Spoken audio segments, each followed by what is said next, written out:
જળ ચેતન. લેખક હરકિશન મહેતા. ચેપ્ટર 32. તાજમહાલ હોટલના 315 નંબરના રૂમના ડબલ બેડમાં ઘસઘસાટ ઊંઘતી પત્નીને નિહાળતા સ્વિસ ડૉક્ટર લેમ્બર્ટ મગજમાં ચિંતાની કીકી ચટકા ભરતી હોય તેમ વારંવાર આંટા મારીને સોફામાં ફસડાઈ પડતા હતા. જે કાંઈ બનવાનું હતું એના ઉચાટમાં ડૉક્ટરની નિંદર નંદવાઈ ગઈ હતી.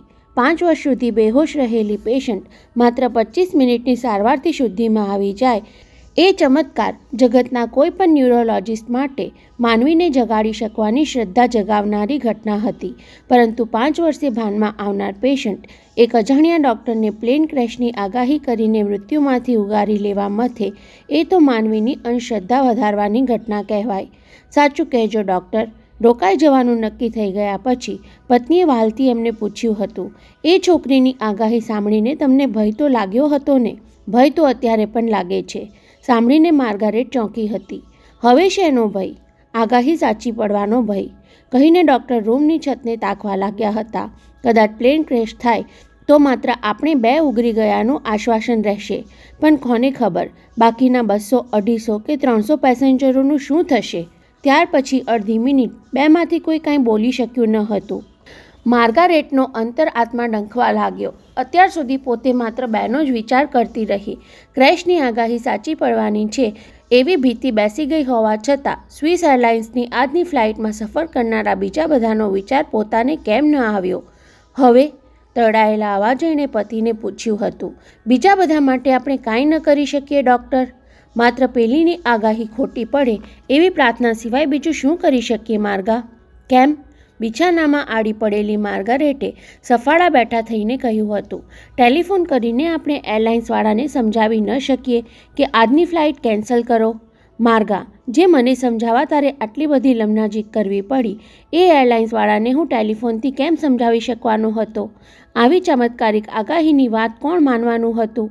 વિખ્યાત ડૉક્ટર છું એટલા પૂરતી એ લોકો મારી વાત સાંભળી લે ખરા, પણ સાંભળીને હસી કાઢે તો પછી? ઓશિકા પર માથું પછાડી માર્ગારેટ ફરી મૂંગી થઈ ગઈ હતી. માર્ગા, તે કહ્યું ને કે સાચું કહેજો એટલે કહું છું. શું? આગાહી સાંભળીને બધાની હાજરીમાં તે એના પર વિચાર કરવાની વાત ઉચ્ચારી ત્યારે હું છેડાઈ પડ્યો હતો. હા, તેનું મને બહુ માઠું લાગ્યું હતું, પરંતુ મને શું લાગ્યું હતું એ તને હવે કહેવા માંગુ છું, કહી ડૉક્ટરે એકરાર કરવાની ઢબે ઉમેર્યું હતું. હું એક પીડ ન્યુરોલોજિસ્ટ આવી બાલિશ આગાહી માની લઉં એમાં મારો અહંકાર ગવાતો હતો.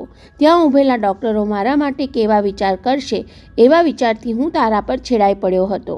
એટલે જ અત્યારે સ્વિસ એરલાઇન્સવાળાને સાચું કહેવાની હિંમત ચાલતી નથી.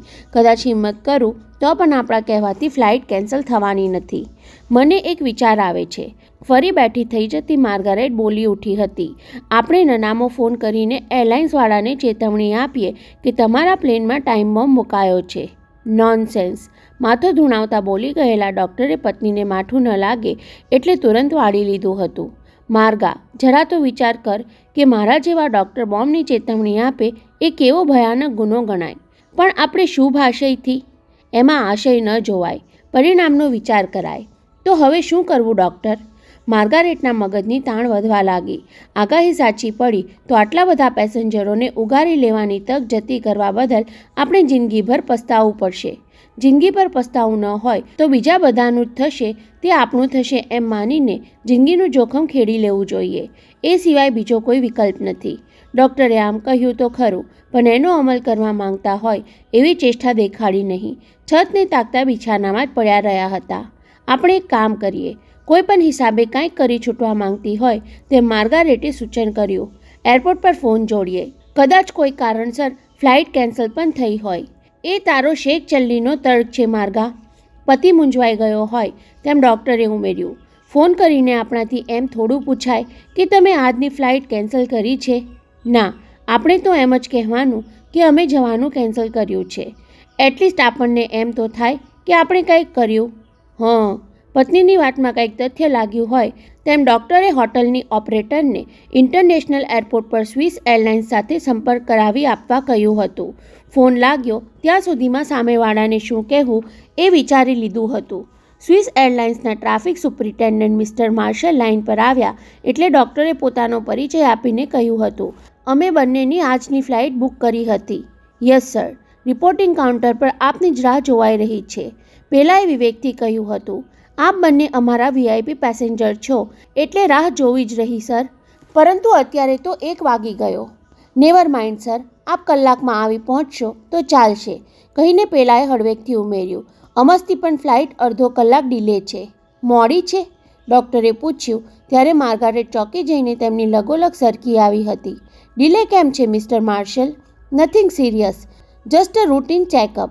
આર યુ શ્યોર કે કોઈ ટેકનિકલ ડિફેક્ટ?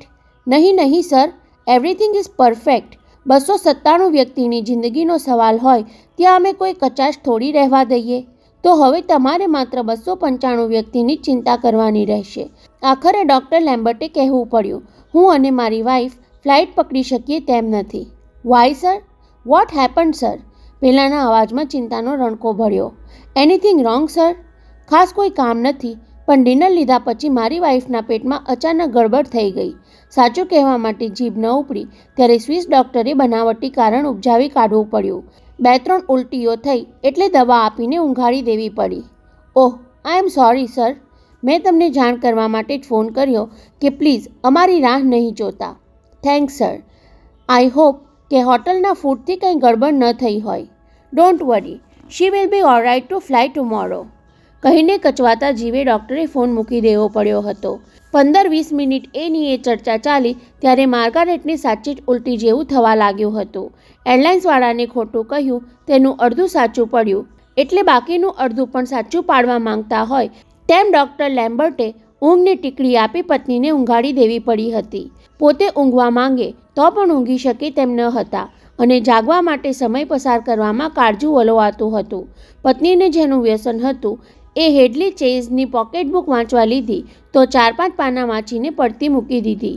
જીવતા જાગતા માણસના માથા પર રહસ્યમય જોખમ તોડાતું હોય ત્યારે કાલ્પનિક પાત્રોની જિંદગીના રહસ્યમાં કેમ રસ પડે? પત્નીનું વાંચન વ્યસન કામ લાગ્યું એટલે ડૉક્ટરને પોતાના જૂના વ્યસનની યાદ તાજી થઈ. 2 વર્ષ પહેલાં ત્યજી દીધેલા ધૂમ્રપાનની તલપને ટાળી શક્યા નહીં એટલે નીચે જઈ 24 કલાક ચાલતી હોટલની કોફી શોપમાંથી સિગરેટનું પાકીટ લીધું. સિગરેટ પીતા પીતા રૂમમાં પાછા ફરવા પગ ઉપાડ્યા ત્યાં કાચના પ્રવેશદ્વારની આરપાર દેખાતા સમુદ્ર પર નજર પડી એટલે પગ દરવાજા તરફ વાળી લીધા. ખુલ્લી હવામાં ચિત્તને થોડી રાહત તો મળશે. પરોઢિયાના શીતળ પવનમાં ગેટવે ઓફ ઇન્ડિયાની પાળે બેઠા બેઠા સમુદ્રના તરંગો જોવામાં થોડીવાર માટે મનમાં તરંગ શમી ગયા. પણ બીજી સિગરેટ સળગાવીને જેવી ડોક ઊંચી કરી કે દૂર આકાશમાં ઉડી રહેલા વિમાનની ઝબુક ઝબુક થતી બત્તી જોઈને ફરી ચિત્ત ચકડોળે ચડી ગયું. પોતાનું પ્લેન 2 ને બદલે 2:30 વાગે ઉપડ્યું હોય તો અત્યારે ઘણે દૂર નીકળી ગયું હોવાનું જાણતા હોવા છતાં આકાશમાં દેખાતું વિમાન સ્વિસ એરલાઇન્સનું જ હોય તેમ ફફડતા જીવે એને જોતા રહ્યા. હમણાં પડશે, હમણાં પ્લેન ક્રેશ થશે એવી ભ્રાંતિમાં એમણે આંખો મીચી દેવી પડી. God bless you sir. અત્યંત ધીમો અવાજ સંભળાયો છતાં બોમ્બનો ધડાકો સંભળાયો હોય તેમ ધ્રુજી જતા સ્વિસ ડૉક્ટરે ચોંકીને આંખો ખોલી તો પોતાની તરફ પતરાનું ડબલું લંબાવીને ઊભેલો ભિખારી દેખાયો. આવા કસમયે પણ ટુરિસ્ટોને જોતા જ અંગ્રેજીમાં ભીખ માંગવા દોડી આવેલા એ ચિત્રેહાલ માણસનો ચીમડાયેલો ચહેરો જોઈને કાળ ચડ્યો. એમની દ્રષ્ટિ અનાયાસે આકાશ પર મંડાઈ તો પેલું પ્લેન હવે દેખાતું ન હતું. હેમખેમ પસાર થઈ ગયેલા પ્લેન બાબત રાહત અનુભવતા ડૉક્ટરે ત્રીજી સિગરેટ કાઢવા ખિસ્સામાં હાથ નાખ્યો ત્યાં ગોડ બ્લેસ યુ સર. ભિખારીનો દયાળ સ્વર ફરી કાને પડ્યો એટલે સિગરેટનું પાકીટ ખોલતા વધેલા પૈસાની મુઠ્ઠી વાળી ભિખારીના ડબલામાં પધરાવી દીધા. સવાર પડ્યા પહેલાં જ 10-12 રૂપિયા જેટલી ભીખથી અણધારી મોણી થતાં ભિખારીના મોંમાંથી ઉદ્ગાર સરી પડ્યો. Long leave sir. સાંભળતા ઝટકો લાગ્યો હોય તેમ ડૉક્ટર લેમ્બર્ટ પાડી પરથી ઊભા થઈ ગયા. જાણે પોતાને જ કોઈકે આપેલી દીર્ઘાયુની ભીખ બીજું કોઈક જૂઠવી જવાનું હોય એવી દહેશતથી એમણે હોટલ તરફ દોટ મૂકી. 315 નંબરની રૂમમાં આવીને પત્નીને નિરાતે ઊંઘતી જોઈ ડૉક્ટર લેમ્બર્ટે પોતાના બેહુદા વર્તન માટે ભોંફટ અનુભવી. સવારે 5:15 વાગે ઊંઘવાનો કોઈ અર્થ ન હતો અને જાગવા માટેનું કોઈ કારણ પણ મળતું ન હતું. મનમાં વિચાર આવ્યો કે ડૉક્ટર પન્યાને ઘેર ફોન લગાડીને જાણ કરી દઉં કે અમે રોકાઈ ગયા છીએ. ન જવાનું કારણ તો એમ છે ને ડૉક્ટર પંડ્યા કે તમારી પેશન્ટે મારી વાઈફને ભડકાવી દીધી હતી. આમ તો હું એની વાત માનીને રોકાત નહીં, પણ પછી મને થયું કે પેશન્ટ સવારે ભાનમાં આવી જાય ત્યાં સુધી રોકાઈ જવામાં શું હરકત છે. એની યાદદાસ્તની કોઈ સમસ્યા સર્જાય તો મારી હાજરી ઉપયોગી નીવડે ને. આખરે તો આપણે ડૉક્ટર રહ્યા ને. પેશન્ટને એમ હાફવે છોડીને ચાલ્યા જવા માટે મન કેમ માને? આવો વાર્તાલાપ મનમાં વિચારી લઈને ફોનનું રિસીવર ઉપાડ્યું, પણ તરત જ વિચાર આવ્યો, એ બિચારાને આટલા દિવસે માંડ ઊંઘવા મળ્યું છે, તેમાં ખલેલ શું કામ પાડવી? જે કહેવાનું છે એ 2 કલાક પછી પણ કહી શકાય. રિસીવર પાછું મૂકી દીધું ત્યાં મગજમાં બીજો વિચાર ફૂર્યો. એરપોર્ટ પર ફોન કર્યો હોય તો પણ ફોન કરવાનું કારણ શું? એમ થોડું પૂછાય કે આપણું પ્લેન સલામત છે ને?